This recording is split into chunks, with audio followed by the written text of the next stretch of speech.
बिस्मिल्लाहिर्रहमानिर्रहीम।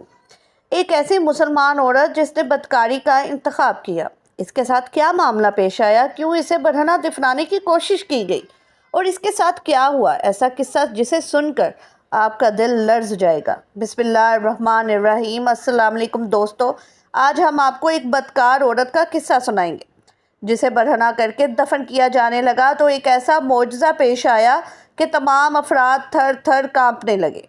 ये वाक़या मुकम्मल जानने के लिए वीडियो को स्किप किए बगैर आखिर तक ज़रूर देखिएगा। और अगर आप हमारे चैनल पर नए हैं तो सबसे पहले हमारे चैनल को सब्सक्राइब कर लीजिए। तो दोस्तों, वीडियो का आगाज़ करते हैं। ये वाक़या अफ्रीका के एक मुस्लिम ममालिक में पेश आया जहाँ एक बदकार औरत रहती थी। ये औरत शहर के तमाम ताकतवर अफराद के लिए अपनी खिदमात सर अंजाम देती। यानी बिस्तर गर्म करने की बात हो तो ये औरत शहर के रईसज़ादों और उमरा के घरों में पाई जाती। यही वजह थी कि इसके खिलाफ कोई शख्स कार्रवाई करने से कासिर था। जहां इस औरत में कई खामियां मौजूद थी, वहां ये औरत ना सिर्फ रहम दिल थी बल्कि गरीबों की मदद भी किया करती थी। इसके दर पर जो भी सवाली आता ये इसे कुछ ना कुछ दिया करती थी।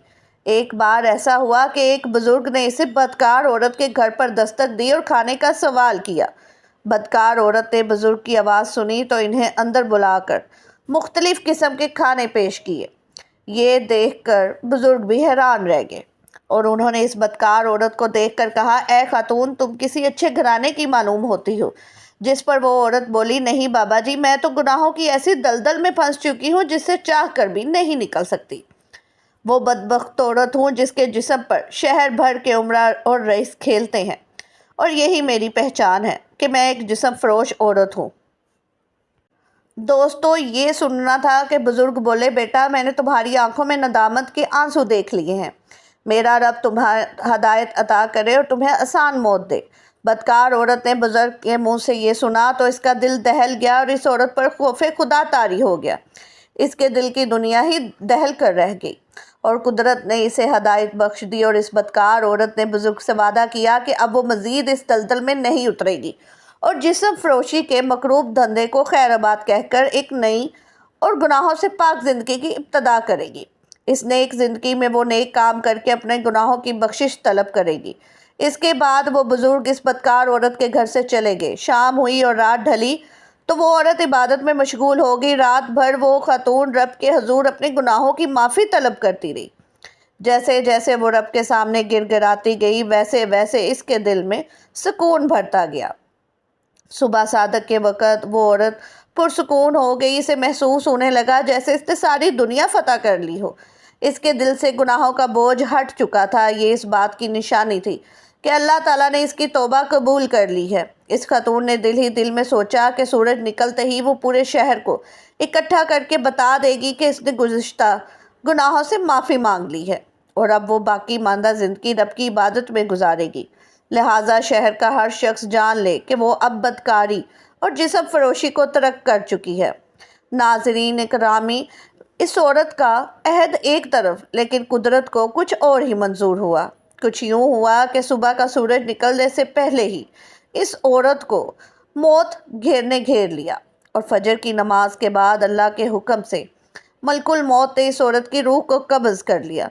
सारा जहां इस औरत को बदकार और जिस्म फरोश के तौर पर जानता था, लेकिन इसकी ज़िंदगी की एक रात ऐसी भी थी कि जिसने इसको आबदा बना दिया था।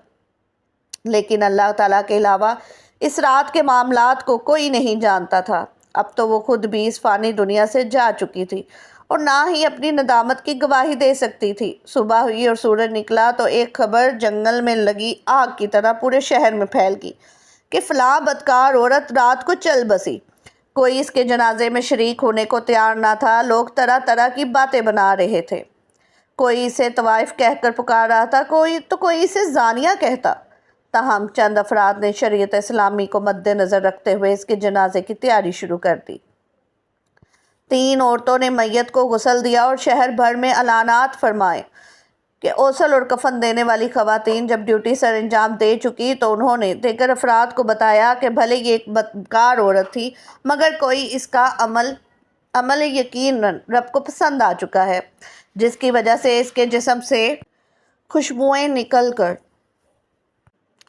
یہ پیغام دے رہی ہیں کہ اس کی توبہ قبول کر لی گئی ہے۔ ناظرین گرامی، یہ بات کوئی ماننے کو تیار نہ تھا۔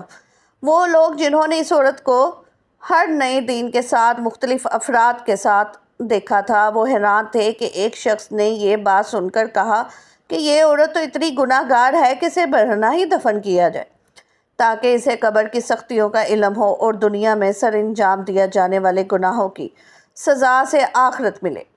عین ممکن تھا کہ اس شخص کی تجویز پر عمل کیا جاتا، مگر عین اسی لمحے وہ بزرگ نمودار ہوئے جو گزشتہ دن اس بدکار عورت کے ہاں گئے تھے۔ انہوں نے لوگوں کو سمجھایا کہ آپ جو کچھ دیکھ رہے ہیں وہ سچ نہیں ہے۔ انسان آخری لمحے میں بھی توبہ قبول کر لے تو اس کی توبہ قبول ہو جاتی ہے۔ اس عورت کے ساتھ بھی یہی ہوا۔ پھر بزرگ نے تمام قصہ کہہ سنایا، جسے سن کر جنازے میں آئے تمام افراد یہ ماننے پر مجبور ہو گئے کہ یہ عورت بخشی جا چکی ہے۔ سبھی لوگ اسے قدرت کا معجزہ قرار دے رہے تھے۔ یوں اس بدکار عورت کے جنازے میں پورا شہر شریک ہوا اور رب سے التجائے کرنے لگا کہ اے مالک، جس طرح تو نے اسے بخش دیا ویسے ہی ہمارے گناہوں پر پردہ ڈال دے اور ہمیں بخش دے۔ سبحان اللہ۔ دوستو، بے شک زنا کبیرہ گناہوں میں شمار ہوتا ہے اور اس کا مرتکب ہونے والا سزا کا حقدار ٹھہرایا جاتا ہے۔ اسلام میں زنا کو حرام قرار دیا گیا ہے اور ایسے مرد اور ایسی عورتیں جو اس عمل میں ملوث ہو، ان کے لیے مختلف سزائیں مقرر کی گئی ہیں۔ موجودہ زمانے میں اگر ہم اپنے سماج، معاشرے اور سوسائٹی کا جائزہ لیں تو ہمیں معلوم ہوگا کہ آج کے دور میں جہاں بلا شمار برائیوں کا ارتکاب بالکل سر عام کیا جا رہا ہے، اس میں سب سے زیادہ ارتکاب زنا جیسے کبیرہ گناہ کا ہے۔ ہم اگر صرف مسلم سوسائٹی کی ہی بات کریں تو یہاں بھی زنا کا تناسب خطرناک حد تک بڑھا ہوا ہے۔ اللہ رب العزت قرآن مجید میں فرماتا ہے کہ خبردار، زنا کے قریب بھی نہ بھٹکنا، کیونکہ وہ بڑی بے حیائی اور بڑی بری راہ ہے۔ اللہ تعالیٰ نے صرف زنا کرنے کے لیے نہیں بلکہ زنا کے قریب جانے سے بھی منع کیا اور خبردار کر دیا کہ وہ بہت بری راہ ہے۔ مسلم میں روایت ہے کہ ابو صالح نے حضرت ابو ہریرہ رضی اللہ عنہ سے، انہوں نے نبی صلی اللہ علیہ وسلم سے روایت کی ہے کہ آپ صلی اللہ علیہ وسلم نے فرمایا، ابن آدم کے متعلق زنا میں اس کا حصہ لکھ دیا گیا ہے، وہ لا محالہ اس کو حاصل کرنے والا ہے، پس دونوں آنکھیں ان کا زنا دیکھنا اور دونوں کانوں ان کا زنا سننا اور زبان اس کے زنا کی بات کرنا اور ہاتھ اس کا زنا پکڑنا اور پاؤں اس کا زنا چل کر جانا اور دل تمنا رکھنا اور خواہش کرتا ہے اور شرمگاہ ان تمام باتوں کی تصدیق کرتی ہے، یعنی اسے عملاً سچ کر دکھاتی ہے اور حرام کا ارتکاب ہو جاتا ہے۔ علماء کے مطابق اس حدیث میں زنا بالرضا کی جانب اشارہ ہے۔ زنا بالرضا سے مراد ایسا زنا ہے جو غیر شادی شدہ مرد عورت اور شادی شدہ مرد عورت یعنی اپنی رضامندی سے کرتے ہیں، جبکہ زنا بالجبر سے مراد وہ زنا ہے جو عورتوں یا مردوں کے ساتھ زبردستی کیا جائے۔ اسلام میں زنا سے بچنے کے لیے قرآن مجید میں بہت زور سے تاکید کی گئی ہے کہ مسلمان مردوں سے کہو اپنی نگاہیں نیچی رکھیں اور اپنی شرمگاہوں کی حفاظت کریں، یہی ان کی پاکیزگی ہے۔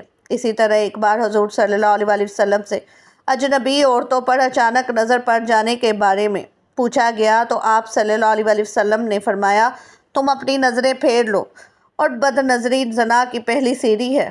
ہر مرد اور عورت اللہ تعالیٰ کی اس آیت اور نبی پاک صلی اللہ علیہ وسلم کی اس حدیث پر عمل کرے تو انشاءاللہ گناہوں یعنی حرام کام کا ہونا ممکن ہی نہیں رہے گا۔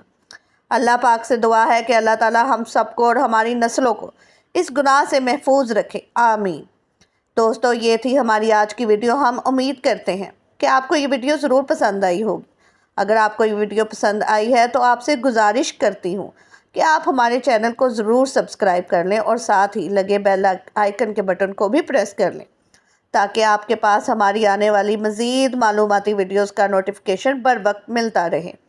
سبسکرائب کے ساتھ ساتھ ہماری ویڈیو کو لائک بھی کریں اور اپنی قیمتی رائے کا اظہار کمنٹس میں ضرور کریں۔ میں اپنے سوالات ہم تک پہنچا سکتے ہیں۔ اللہ تعالیٰ آپ کو اپنی حفظ و ایمان میں رکھے، آمین۔